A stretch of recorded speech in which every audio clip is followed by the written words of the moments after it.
네, 오늘 말씀은 창세기 9장입니다.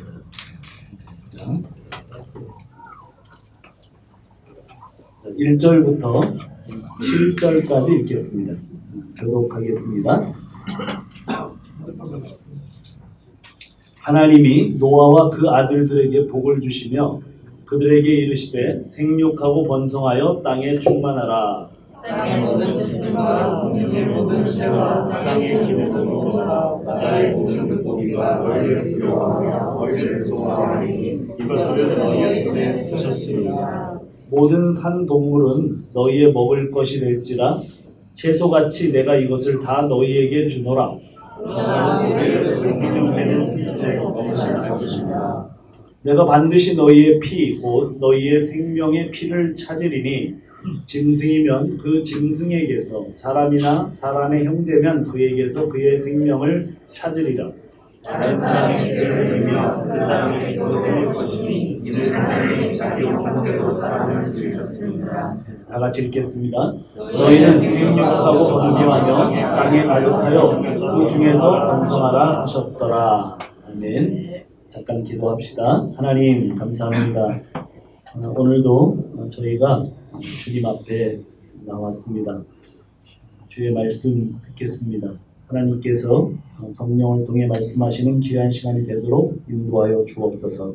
종의 부족한 입술을 가리시고 하나님께서 말씀하시는 귀한 시간 되게 하옵소서. 예수님의 이름으로 기도합니다. 아멘. 자, 우리 9장 1절로 7절을 읽었는데 창세기 1장 28절 말씀하고 비슷하죠. 생육하고 번성하고 충만의 복을 아담과 하와에게 허락하셨던 하나님께서 9장 1절에 똑같이 생육하고 번성하고 충만의 복을 노아와 그의 가족들에게 주신다, 이런 말씀입니다.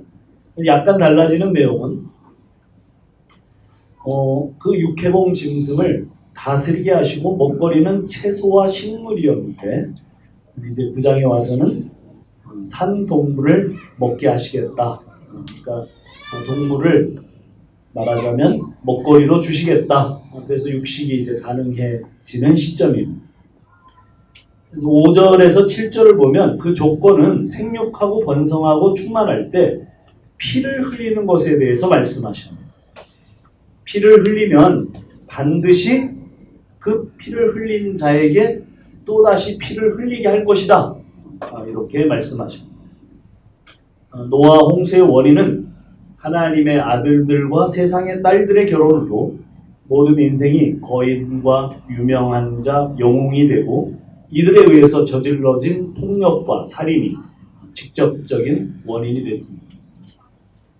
하나님께서는 가인의 동생 사레와 람에게 무차별한 살해에도 불구하고 그들의 생명을 보전하셨습니다. 그런데 새롭게 시작되는 홍수 이후의 삶에서는 피를 흘려 생명을 잃게 하면 살해자들을 반드시 찾아내시겠다. 그도 피를 흘리게 하겠다. 이렇게 말씀하십니다. 여기에는 살인에 대한 보복의 의미가 있고 또한 인생은 하나님의 형상으로 만들어진 존재이므로 인생에 대한 살해는 하나님의 형상을 훼손하는 행위이기 때문에 그렇다는 것입니다. 또한 피에 대한 설명이 또 하나 있습니다. 구약 성경에 쭉 연결되는 그 피에 대한 설명은 신명기 말씀이 대표해서 이렇게 말씀합니다. 다만 크게 삼가서 그 피는 먹지 말라. 피는 그 생명인즉 내가 그 생명을 고기와 함께 먹지 못하리니. 무슨 얘기예요? 피는 생명이기 때문에 피채 먹지 말라. 그렇게 말씀하십니다. 우리 민족은 다른 민족들과 좀 다르게 피를 좀 먹는 민족이에요. 외국인들이 깜짝 놀라는 것 중에 하나가 피를 먹는 문화예요. 대표적인 게 뭐예요? 선짓국. 우리 큰아들이 저를 데리고 선지 해장국 집을 한번 얼마 전에 갔었는데 저는 어려서부터 먹지를 못해서 굉장히 먹고 나서 얹히지 않았나. 맛은 있는데 그런 생각이 들었습니다. 좀 된 이야기입니다. 한 형제가 들려준 이야기인데 자기네 동네가 산골인데 지나가다가 차가 노루를 탁 쳤대요. 노루? 고라니? 노루 뭐 한 이런 좀 굉장히 큰 거였는데 그러자 동네 사람들이 그 동네 사람들이 전부 다 모였는데 그 노루를 구출하기 위해서 모인 게 아니라 빨대를 하나 갖고 모였다. 그리고 목에 꽂아서 빨대로 피를 그 건강에 좋다고 이렇게 먹었다고. 피를 좋아하죠. 피가 건강해진다는 그런 속설이 우리들에게는 있습니다. 그러나 성경의 영향으로 유대인들은 지금도 피를 먹지 말라고 해요. 고기를 먹을 때 핏물을 다 빼고 그냥 그 고기를, 그러면 별로 맛이 없을 텐데 어쨌든 유대인들은 지금도 그렇게 핏째 먹지 않는다고 해요. 그래서 정말 이 얘기가 그 얘기인가? 구약에 쭉 연결되어 있는 이 피를 먹지 말라는 얘기가 그런 얘기인가? 우리나라 사람들은 성경과 굉장히 반대로 나가는 그런 민족인가? 아닙니다. 그런 얘기가 아니고 이 말씀은 점진적으로 더 확대되다가 성경의 모든 진리가 그렇죠. 처음에는 희미해요. 근데 그 이야기가 점점점 확대되고 발전하다가 결국은 그 실체가 드러나죠. 이 이야기도 비슷합니다. 신약에 와서 그 실체가 밝혀지는데 그 실체가 뭐냐면 누가복음 22장 20절쯤에 이런 얘기가 나옵니다. 저녁 먹은 후에 잔도 그와 같이 하여 이르시되 이 잔은 내 피로 세우는 새 언약이니 곧 너희를 위하여 붓는 것이라. 무슨 얘기예요? 피로 세우는 언약입니다. 생명으로 생명을 살릴 수 있는 예수님의 피가 약속이 되어 구원하시게 되는 것과 관련된 이야기. 그 이야기를 예수님 이후에 히브리서 기자는 이렇게 풀어갑니다. 히브리서 9장 12절로 22절. 이거는 다 같이 찾아보겠습니다. 히브리서는 신약 성경 한참 뒤에 있습니다. 자, 히브리서 9장 12절로 22절.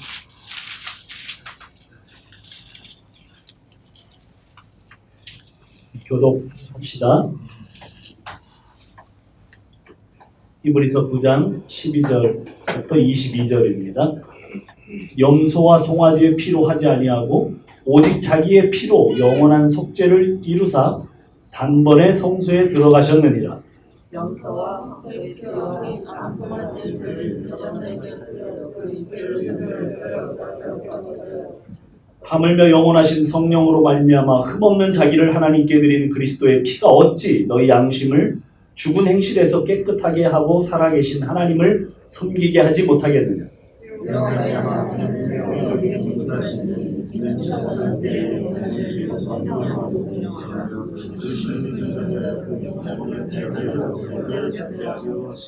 유언은 유언한 자가 죽어야 되나니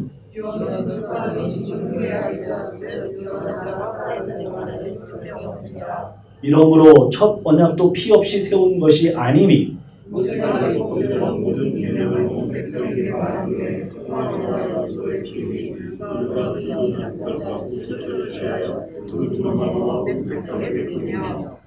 이르되 이는 하나님이 너희에게 명하신 언약의 피라 하고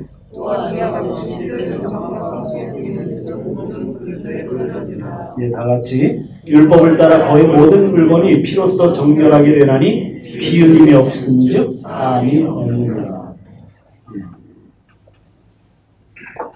무슨 얘기를 하고 있어요? 결국 성경에는 피 이야기가 굉장히 많이 나오는데 그 피는 그 피를 흘려서 생명으로 생명을 속하는 이야기다. 그런 이야기를 하고 있는 것입니다. 창세기 우리가 읽은 본문에서 9장에서 4절에서 5절 말씀은 하나님께서는 피를 생명이라고 말씀하십니다. 이 이야기는 우리의 생명을 위해 그리스도의 피가 반드시 흘려져야 하고 그것을 통해 영원한 속죄가 이루어져 생명을 구원하는 피에 관련된 이야기를 구약 내내 설명하고 결국은 신약에서 예수 그리스도를 통해서 성취되는 그 이야기를 보여주고 있습니다. 자, 그래서 이 이야기가 어떻게 전개되나 봅시다. 9장 7절 다시 한번 읽어보겠습니다. 시작. 너희는 생육하고 창세기입니다. 창세기로 다시 돌아와서 9장 7절 시작. 너희는 생육하고 번성하며 땅에 가득하여 그 중에서 번성하라 하셨더라. 네.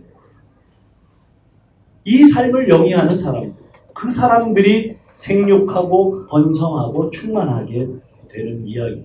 결국 이 이야기가 어떻게 진행돼 나가요? 이 사람들, 이 삶을 영위하는 사람들이 집단화됩니다. 그것이 뭐예요? 이제 조금 있다가 나타나는 이스라엘. 출애굽기부터 나타날 이스라엘 이야기입니다. 자, 이제 그래서 8절에서 17절까지 보면 이제 조금 더 보겠습니다. 8절 우리 먼저 한 절 읽겠습니다. 시작. 하나님이 노아와 그와 함께한 아들들에게 말씀하여 이르시되, 하나님이 이제 노아와 그의 아들들에게 얘기를 하십니다. 군대를 전역한 형제들이 제대 직후에 가끔 꿈을 꾸면 다시 재입대하는 꿈을 꾸곤 한다고 그래요. 우리 아들도 요즘에 그렇다는데 그야말로 악몽이라고. 내가 왜 여기 와 있지? 이러면서 허둥지둥 그렇게 된다고. 그렇죠. 별 좋은 기억이 아니기 때문에 굉장한 힘듦과 아픔으로 그 꿈속에서도 다가오는 거죠. 사고로 인한 한 인간의 죽음을 본 사람들, 가까운 사람들의 죽음을 본 사람들에게도 그 죽음은 트라우마로 아주 심각하게 났어요. 그런데 노아와 그 가족들은 전 인류의 심판과 죽음을 봤습니다. 노아와 가족들에게 공포와 두려움이었을 거예요. 날마다 아마 꿈을 꾸는 악몽이었을 겁니다. 이제 생태계는 틈만 나면 비를 뿌립니다. 그리고 홍수가 납니다. 자라보고 놀란 가슴 소뚜껑 보고도 놀란다는 우리 속담처럼 지역적인 홍수가 와도 살아남은 노아 가족들은 정말 얼마나 당황하고 두려움에 쌓여있을지 그들에게 죽음 같은 공포로 다가왔습니다. 그때 하나님께서 9절과 같이 말씀하십니다. 같이 한번 읽어볼까요? 9절. 노아와 그 아들들에게 뭐라고 말씀하시냐면 이렇게 말씀하십니다. 9절 10절 읽습니다. 시작. 내가 내 언약을 너희와 너희 후손과 너희와 함께한 모든 생물 곧 너희와 함께한 새와 가축과 땅의 모든 생물에게 세우리니 방주에서 나온 모든 곧 땅의 모든 짐승에게니라. 이렇게 말씀합니다. 하나님께서 내 언약, 하나님의 언약, 그 하나님의 언약을 하시겠다고 말씀하십니다. 언약이라는 것은 꼭 성취된다는 의미에서 영원을 포함합니다. 12절 한번 읽어볼까요? 12절 같이 한번 읽어보세요. 시작. 하나님이 이르시되 내가 나와 너희와 및 너희와 함께하는 모든 생물 사이에 대대로 영원히 세우는 언약의 증거는 이것입니다. 영원하다. 계약은 이익관계에 따라서 바뀔 수 있어요. 예를 들어 집을 살려고 해서 계약금을 걸었습니다. 그런데 다른 데 더 좋은 집이 나왔어요. 그러면 계약금을 2배로 주고 파기하면 돼요. 파기가 가능해요. 근데 언약이라는 것은 파기할 수 없는 것이에요. 약속 당사자들이 죽음으로 지켜야 되는 영원한 관계를 언약이라고 합니다. 기독교인들이 결혼을 언약식으로 이해하고 결혼식을 올리는 이유입니다. 결혼하기 전에야 얼마나 사랑하고 절대 그 사랑이 변하겠는가. 두 사람도 확신하고 다른 사람들도 그런 확신을 하죠. 어제인가요? 오랜만에 코로나 계속 폐쇄되어 있었던 풋살장이 드디어 개장을 해서 우리 풋살팀 ESPN 주로 이제 IBF 형제들로 인해서 생겼는데 지금은 거의 없고 전부 다 다른 형제들인데 어쨌든 거기서 다시 한 게임을 하게 됐습니다. 불사를 하게 됐는데 요즘에 유행하는 드라마가 부부의 세계인데 거기 주로 이제 형제들이 다 대학생들이에요. 근데 대학생들도 그 부부의 세계를 보나 봐요. 그러면서 뭐 어쩌고저쩌고 저는 안 봤으니까 무슨 얘기인지 모르겠는데 뭐 한참 얘기를 하다가 한 형제가 그런 얘기를 하더라고요. 등산 산악회에서 불륜과 진짜 부부를 식별하는 방법을 자기가 안다고. 그래서 버스에 딱 타면 부부는 절대 손을 안 잡는데요. 그리고 불륜은 이렇게 손을 꼭 잡고 있대요.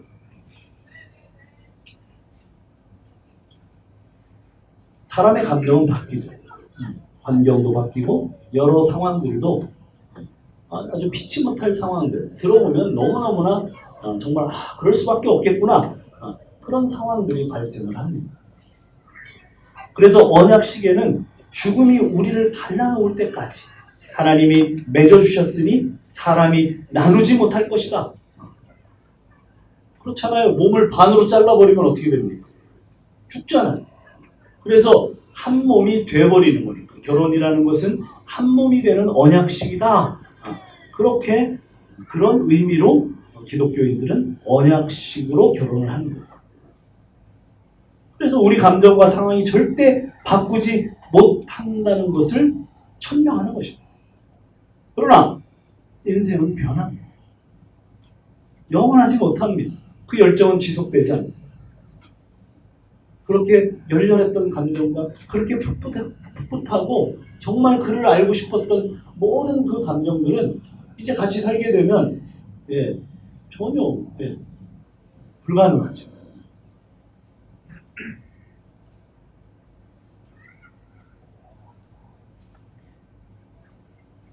그래서 하나님은 그런데도 하나님은 그런 인생들과 언약을 세우십니다. 내가 하나님이 노아와 그의 자식들과 영원한 언약을 세우겠다. 하나님은 영원하시지만 사람들은 영원하지 않는데 언약을 세우시겠다는 거예요. 그래서 하나님과의 언약의 그 뒤에도 항상 일방적인 이 언약은 계속해서 또 구약과 신약에 걸쳐진 언약의 사상을 보면 그 언약은 항상 하나님의 일방 통행, 항상 하나님만 지키시는 약속이 돼요. 다시는 홍수로 사람과 짐승들, 생물들을 멸하지 않겠다고 하시면서 표를 주십니다. 그게 뭐예요? 무지개예요. 레인보우가 무슨 뜻이냐면 비와 또 뭐예요? 활이라는 뜻이에요. 이게 왜 영어가 그렇게 쓰여지냐면 비하고 활이 도대체 무슨 뜻인가? 아니 레인보우 무지개가 무슨 관계가 있는가? 활과. 이게 전부 다 히브리어와 그 다음에 그쪽 페니키아 계통을 거쳐서 그 다음에 헬라어가 되고 로마어가 되고 이렇게 돼서 이제 그렇게 돼요. 원래 무지개라는 단어는 캐세드라는 단어에서 왔어요. 그게 뭐냐면 구부리다, 활 쏘는 거리 뭐 이런 뜻입니다. 물론 무지개의 활이 구부러져 있는 모양이에요. 그런데 방향이 어디예요? 무지개를 보면 하늘이에요. 활시위가 하늘을 향해서 당겨진다는 거예요. 죄인들은 인간들을 위해서 이 땅을 심판하지 않고 인간들에게 쏟을 저주를 하나님인 나에게 쏟겠다는 일방적인 언약이라는 거예요. 하나님과 사람 사이에 지켜지는 그 모든 약속과 언약은 절대 사람은 못 지켜요. 그래서 하나님이 항상 그 다음에도 아브라함에게 일방적으로 자기가 혼자 어떻게 해요? 그 짐승 사이를 반으로 자른 짐승 사이를 지나가는 거죠. 그 뒤에도 계속 그런 식의 언약입니다. 그래서 내가 내 무지개를 언약 증거로 삼습니다. 내 무지개, 언약은 항상 하나님께서 그 언약을 감당하시는 것으로 갑니다. 사람의 죄대로 하지 않고 나를 심판하시겠다는 것. 바로 뒤에 나오는 포도주 사건으로 심판을 받아야 되지만 노아 가족들은 반드시 심판을 받아야 돼요. 그 심판 이전의 사람들처럼 심판을 받을 만한 조건을 갖게 돼요. 그렇지만 노아도 죄인일 뿐이고 항상 어려서부터 모든 사람들이 죄인이라고 이미 선포했습니다. 그래서 하나님은 하나님을 심판하시겠다. 이 이야기는 점점 아브라함을 통해서 다윗을 거쳐서 점점 더 구체화되고 확대되다가 신약에 와서 실체가 직접 밝혀져요. 하늘을 향해서 걸어오는 그 활은 나 하나님. 누구세요? 이 땅에 오신 하나님 예수. 예수를 심판하셨다. 물세례가 뭡니까? 요한에게 받는 그 물세례. 사실은 왜 예수님이 세례를 받아요? 그는 죄가 없으신 분이래요. 근데 그가 왜 세례를 받습니까? 그래서 요한도 이렇게, 침례 요한이 이렇게 얘기를 합니다. 예수님이 자기에게로 걸어나오는 모습을 보면서 아니 내가 당신에게 가서 침례를 받아야 될 터인데 어떻게 당신이 저한테 오십니까? 이렇게 말하자 예수님이 뭐라고 말씀해요? 이렇게 하는 것으로 모든 의가 이루어진다. 그리고 죄인인 인간에게 하나님이 예수가 침례를 받아요. 우리 그게 무슨 뜻인지 알아요? 침례의 가장 중요한 의미는 연합이에요. 예수님이 누구와 연합되는 거예요? 죄인과 연합돼서. 우리의 모든 죄가 거기서 물에 잠기면서 죽으면서 침례를 받으면서 그 죄가 심판을 받는 그 자리. 그게 어디서 실제화됩니까? 네, 십자가에서. 십자가를 지시고 죄인들을 위하시는 그 위대한 그림이 노아 홍수로부터 무지개 언약으로부터 계속해서 약속하고 계시는 장면. 자, 이제 18절 한번 나가서 봅시다.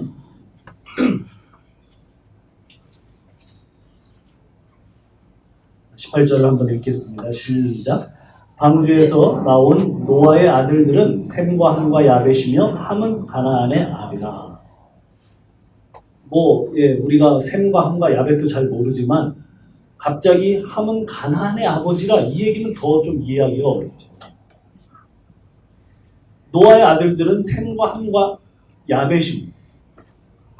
근데 함은 특별히 가나안의 아버지다. 이렇게 얘기를 합니다. 이거 좀 신기하죠? 이게 무슨 얘기예요? 왜 갑자기 가나안이 등장을 합니까? 가나안은 함의 네 번째 아들이에요. 근데 이 네 번째 아들의 이름이 아무도 노아의 손주 이야기는 없는데 여기서 불쑥 가나안의 아버지다 하면 이렇게 시작이 됩니다. 자, 왜 그럴까요? 주중에 한 번 정도 우리 집에 오는 형제들이 있습니다. 30쯤 된 형제들. 30쯤 되고 여자친구가 없어서 갈 곳도 없고 마음은 쓸쓸해서 방황하는 형제들이 우리 집에 들려서 여자친구는 아니지만 목사님을 만나니 목사님하고 할 얘기가 뭐가 있어요. 목사님하고 무슨 얘기를 하냐면 주로 성경 얘기를 하게 됩니다. 무경 형제가 이렇게 얘기를 하더라고요. 목사님, 제가 성경을 요즘에 읽고 있는데 마태복음을 읽는데 이렇게 족보가 나오더라고요. 뜬금없이 족보가 나오죠. 다른 데는 별로 족보가 없던데요. 다른 복음서에는 이런 얘기를 물어요. 그래서 그래, 그렇게 성경 그렇게 생각하면서 보는 거야. 제가 이제 그렇게 얘기를 했습니다.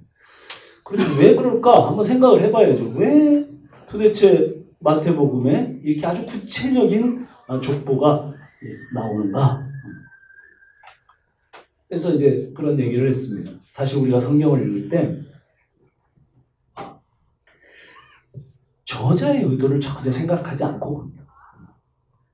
그래서 마치 불경이나 어떤 경전처럼 읽는 거예요. 그러나 성경은 쓰여질 때부터 어떤 사람이나 어떤 집단에게 쓴 거다. 그러니까 말하자면 수신자가 있다. 그래서 그 쓰는 데는 반드시 목적이 있고 저자의 의도가 있다. 그것을 파악하지 못하면 절대 이게 무슨 얘기인지 알아먹기가 힘들다. 땡큐.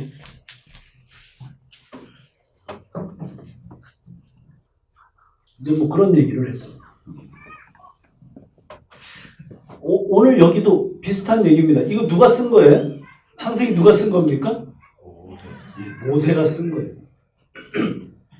다른 손자 이름 하나도 안 나오는데 갑자기 여기서 불쑥 왜 가나안 얘기가 왜 나와요? 그렇죠. 성경을 좀 읽은 사람들은 감이 잡힐 겁니다. 이 이후로는 가나안과 이스라엘의 아주 지루한 싸움이 벌어질 겁니다. 왜 가나안이 그렇게 징벌을 받아야 되는 죄를 지었는가에 대한 개연성을 여기서부터 이제 시작하는 겁니다. 그렇지 않으면 여기 다음 이야기는 너무 이상한 얘기.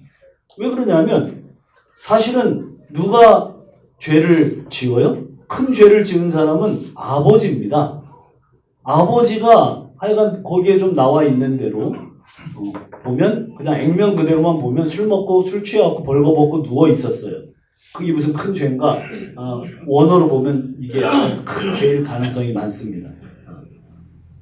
어쨌든 간에 그런데 느닷없이 술 깨서 일어나자마자 누구를 저주를 해요? 가나안을 막 저주를 해요. 가나안은 특별히 그렇게 큰 잘못을 한 것 같지는 않아요. 그걸 보고 나가서 두 형제한테 얘기를 했을 뿐이에요. 그런데 엄청난 저주를 받습니다. 그래서 우리는 여기에서 이게 도대체 무슨 얘기일까? 그래서 과거에 이런 얘기를 많이 했었죠. 지도자에 대한 가식, 또 권위자에 대한 어떤 뒷담 이런 것들은 결국 하나님의 큰 저주를 받는다. 뭐 이런 대목으로 그렇게 은혜를 받던 그런 대목이었습니다. 그런 걸까요? 자, 20절 한번 보세요. 20절.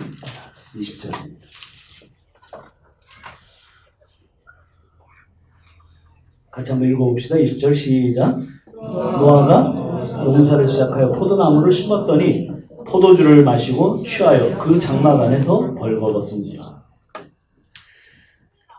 거기에 포도주와 그 장막 안에서라고 되어 있습니다. 원어는 그 포도주 그리고 그 장막 안에서. 그라고 하는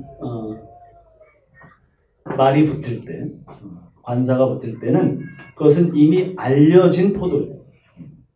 전에 노아 홍수 전에 사람들이 시집가고 장가가고 사고 팔고 먹고 마시는 일에만 전혀 힘쓰던 그 시대에 바로 그 포도주. 그 포도주를 노아가 마시고 있는데 어디서 마셔요? 그 장막 안에서. 개인용 장막입니다. 아주 프라이빗한 그런 장소로. 자신의 육신의 정욕을 채우는 장소가 만들어졌어요. 뭐 술이 무슨 문제겠어요? 술 한두 잔 먹는 거 그게 무슨 문제겠어요? 예. 우리 기독교는 뭐 술 한 잔 먹는 게 용납이 안 되던 기독교죠. 왜 그랬어요? 100년 전에 선교사들이 이 땅에 와 보니까 술 때문에 망하는 민족이었어요. 그래서 술을 금하게 했습니다. 그리고 미국 근본주의가 들어왔기 때문에 술에 대해서 굉장히 엄격했기 때문에 그런 거죠. 술 한 잔 먹는다고 해서 지옥 가지 않습니다. 술 먹는 게 문제가 아니에요. 네, 술 먹는 게 한두 잔 먹는 게 문제가 될 수 있죠. 네, 음주 단속에는 문제가 됩니다. 그런데 이 술을 마신 것이 문제가 아니라 성경은 항상 뭐에 대해서 얘기하냐면 술 취함에 대해서요. 에베소서에서 이렇게 말씀하죠. 술 취하지 말라 이는 방탕한 것이니 오직 성령의 충만을 받으라. 술 취하지 말라는 말씀이 아니라 술과 성령은 같은 의미다. 그런 거예요. 술과 성령이 같은 의미로 지금 비교되고 있는 거예요.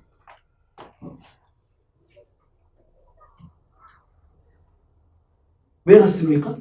취하게 되면 내 의지로 못 가요. 저도 한때 술에 취해본 이력이 있습니다. 저는 한 20살부터 한 30살 정도까지 술을 아주 많이 마셨습니다. 그래서 술을 좀 취해본 이력이 있어서 아는데 절대 내 마음대로 안 됩니다. 술이 취하면. 저는 이쪽으로 가고 있는데 막 저쪽으로 가게 되고 갑자기 전봇대가 와서 나한테 인사를 하고 땅이 막 올라가고 저를 쳐박고 막 이런 일들을 많이 경험을 했습니다. 뭐 행동만 그런 게 아니라 실제적인 어떤 일들도 막 그렇게 해서 싸움도 나고 여러 가지 일들이 생겼던 것이 기억납니다.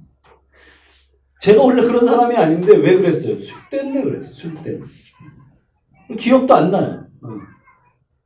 술이 깨어나서 후회할 일들을 만듭니다. 성경은 뭐라고 얘기하냐면 술 취하게 되면 음란하게 되고 호색하게 되고 다투게 되고 시기하게 되고 정욕으로 달려간다 이렇게 얘기합니다.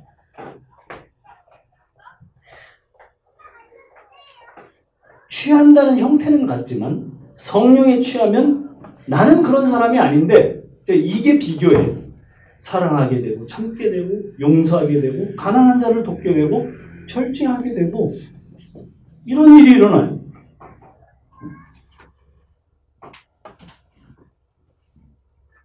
자, 취하는 건 같은데 그 취해서 어디로 데리고 가느냐는 다르죠. 그럼 그래서 비교를 하는 거예요. 어쨌든 노아는 은밀한 비밀이 생겼어요. 말씀은 뭐라고 성경에 되어 있었습니까?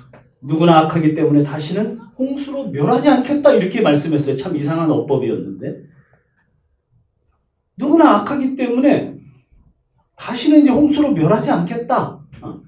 그 속에 누구도 들어가는 거예요? 노아도 들어가요. 노아와 그의 가족들도 들어가는 거예요. 노아가 완전하고 무음하기 때문에 구원받은 것이 아닙니다. 하나님의 은혜로 구원을 받은 것입니다. 하나님의 눈에 있었다 그랬잖아요. 하나님의 눈에, 총에 있었다. 총이 그에게 머물렀어요. 하나님과 멀어지면 은밀한 나의 습관을 만들고 육체의 욕망을 위해 달려가면 노아가 아니라 노아 할아버지라도 넘어지게 됩니다. 우리는 어떻게 그 대단한 목사님이 넘어지셨는가? 이런 이야기를 보고 깜짝 놀랄 때가 있습니다. 아니 그 목사님이 어떻게 대단하고 위대하고 유명한 그게 좋은 게 아니에요. 그러면 어떻게 됩니까? 권위가 생깁니다. 도전하지 못할 은밀한 공간이 생기는 건 시간 문제예요. 거기서 넘어지지 않을 사람이 몇 사람이나 되겠습니다. 그러니 교회 공동체는 그 은밀한 공간을 제거하고 모두가 자신의 더러움을 미리미리 내어놓고 서로에게 은밀함이 없을 때 마귀는 떠나갑니다. 예, 우리 한국 교회가 사실은 이걸 해야 됩니다. 계속. 우리는 기독교도 유교처럼 받아들여갖고 굉장히 체면입니다. 납습. 내 부끄러운 거 내놓기 굉장히 어렵습니다. 그러나 그렇지 않아요. 교회야말로 내 더러움과 누추함과 이 모든 것들을 공동체 앞에서 고하고 미리미리 내가 그런 사람이라고 그러면 마귀는 뜬다. 근데 계속 은밀하게 나 혼자 그것을 비밀로 간직하고 이것을 계속 이렇게 하면 어떻게 됩니까? 그 사람은 거기에 넘어집니다.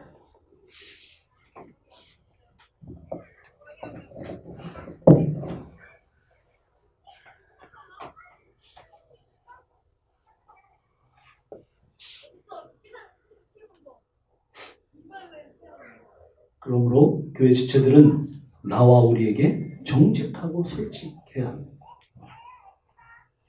어쨌든 이 일로 아들들의 두 가지 반응이 나타났어요. 22절입니다. 22절 읽어봅시다. 22절 시작. 가나안의 아버지 함이 그의 아버지의 하체를 보고 밖으로 나가서 그 두 형제에게 알리매.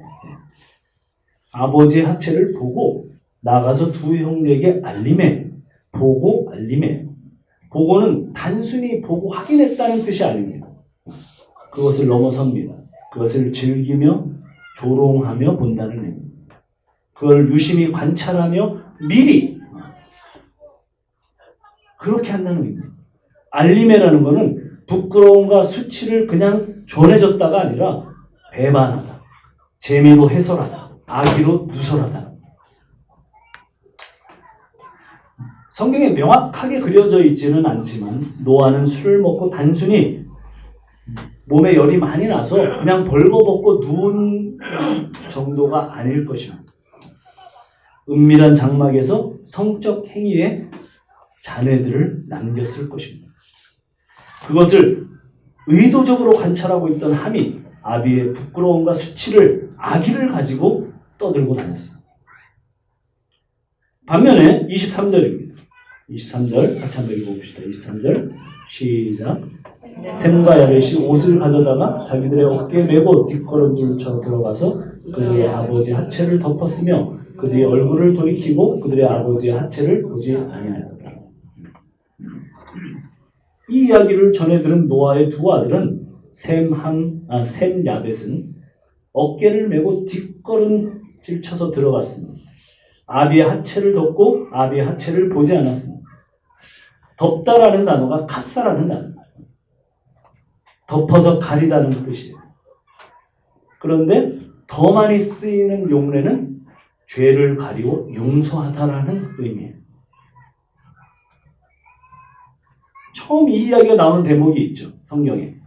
죄를 짓고 벌거벗은 아담과 하와를 죄 없는 짐승이 피를 흘려 죽고 그 짐승의 다죽으로 하나님께서 옷을 만들어 아담과 하와에게 입히십니다. 노아의 가족들은 노아의 순종과 의로 홍수 심판 가운데 은혜로 산 사람들입니다. 셈과 야벳은 아버지의 실수와 수치스러운 일이 발생을 했어도 이 수치로운 모습보다 은혜가 더 크다는 것을 안 사람들입니다. 그런 사람들은 아무 문제가 없습니다. 그냥 덮고 갈 수 있습니다. 나도 그런 사람이고 내 안에도 그런 것이 있는데 하나님의 덮으심으로 죄가 가리워진 걸 아는 사람은 덮을 수 있습니다. 은혜를 아는 사람은 덮을 수 있어요. 반면에 함은 덮을 수가 없습니다. 내가 더 의롭기 때문입니다. 내 안에 그런 것이 있을지라도 나는 하지 않았으니 상대의 실수를 비난하며 경멸하는 것입니다. 함은 도덕적이고 윤리적일 수는 있어도 은혜를 받지는 못했습니다. 은혜 받지 못한 사람은 법으로 갑니다. 바리새인들의 율법 지킴은 모두 상대를 정죄하는 도구가 되었듯이 말입니다. 하나님처럼 의를 행할 수 있는 사람은 그 옷으로 하체를 하나님처럼 가려주는 사람입니다. 아담과 노아를 보며 어떻게 저럴 수가 있는가? 아니 하나님께서 그렇게 사랑을 주셨는데. 그러나 인간의 죄성을 아는 사람은 그렇게 손가락질하지 않습니다. 그래서 예수 안에 있는 자, 은혜 받은 사람은 덮어줄 수 있습니다. 예수께서 1만 달란트 빚진 자와 100데나리온 빚진 자의 비유를 말씀해 주셨습니다. 1만 달란트 빚진 사람은 한 나라의 예산 규모를 빚졌습니다. 천조를 빚졌어요. 어떻게 개인이 천조를 빚질 수 있는지 모르지만 예수님께서 그렇게 말씀했습니다. 도저히 한 사람이 아무리 일생 내내 일을 해도 도저히 갚을 수 없는 돈입니다. 왕이 불렀습니다. 너 갚지 않으면 아내와 자식들과 모든 소유를 다 팔아서 빨리 갚아라. 안 그러면 어떻게 하겠다. 이렇게 이야기를 했어요. 종이 엎드려 사정을 했습니다. 왕이 불쌍해서 그 돈을 탕감해줬다고 해요. 그 종이 나가는데 하필이면 100데나리온. 100데나리온이 뭐야? 1데나리온이 뭐예요? 하루 노동자 싹입니다. 그러면 요즘 10만 원이라고 칩시다. 그러면 얼마 빚진 거예요? 1000만 원입니까? 1000만 원 빚진 자를 목을 잡고 너 다 안 갚으면 감옥에서 못 나오게 하겠다. 막 봐달라고 그럽니다. 가족들이 있고 근데 그냥 감옥에다 쳐넣습니다.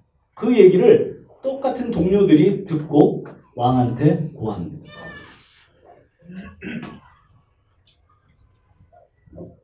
그래서 영원히 옥에 있게 되는 거죠. 왕이 그를 다시 감옥에 쳐넣습니다. 그 돈을 다 갚으려면 천조를 다 갚으려면 영원히 있어요. 함은 100데나리온 빚진 자를 붙들고 빚을 갚으라는 것입니다. 법대로 하라는 것입니다. 은혜 받는 자는 평생을 빚진 자로 삽니다. 야, 나는 천조를 탕감받은 사람이구나. 나는 아버지로 인해 내 목숨을 구원받았구나. 그러면서 아버지 하체를 덮습니다. 나는 은혜를 받은 자인지 아닌지 100데나리온 나에게 빚진 자를 만나면 알게 되는 거예요.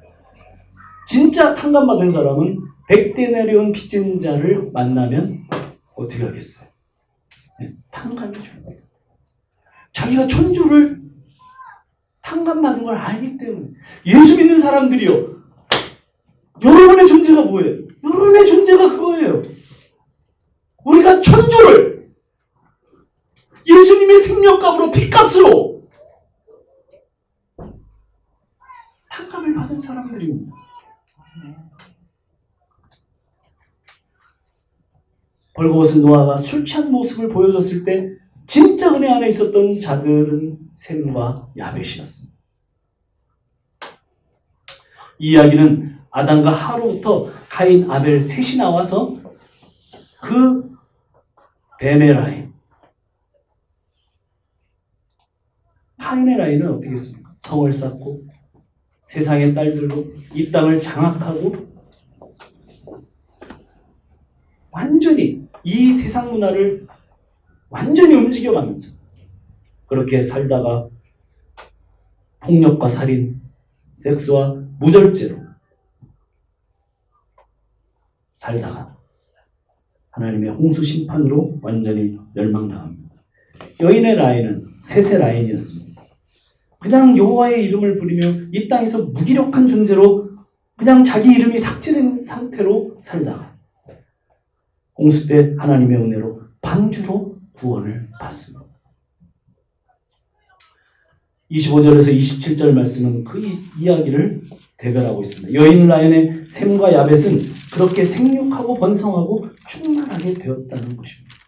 그 라인이 생육하고 번성하고 충만하게 될 것이라고 모세가 자기 이스라엘 백성들이 그렇게 생육하고 번성하고 충만하게 될 것이라고 근원을 올라가서 그렇게 얘기하고 있는 거예요. 뱀 라인, 함 라인은 뭐예요? 자기들의 원수인 가나안이 되었고 성적 타락과 그들의 모든 그 문화, 그리고 그 중에 누가 나와요? 첫째 아들이 구스인데 거기에서 영걸이 나옵니다. 님으로. 이거 어디서 많이 듣던 거잖아요. 영웅, 예, 대단한 사냥꾼. 예, 바로 앞 시대, 노아 홍수 이전 시대 그 용사가 되어 뭐를 해요? 성사기를 해요. 그리고 바로 그 뒷장에 가면 뭐가 나옵니까? 그의 후손들에 의해서 바벨탑, 바벨성이 쌓아집니다. 네. 노아 홍사로 완전히 끝장을 낸 그 세상이 다시 노아 시대에 재현이 되고 있습니다. 다음 주에 우리 바벨성 쌓기 어떻게 진행되는지 가봅시다. 기도하겠습니다.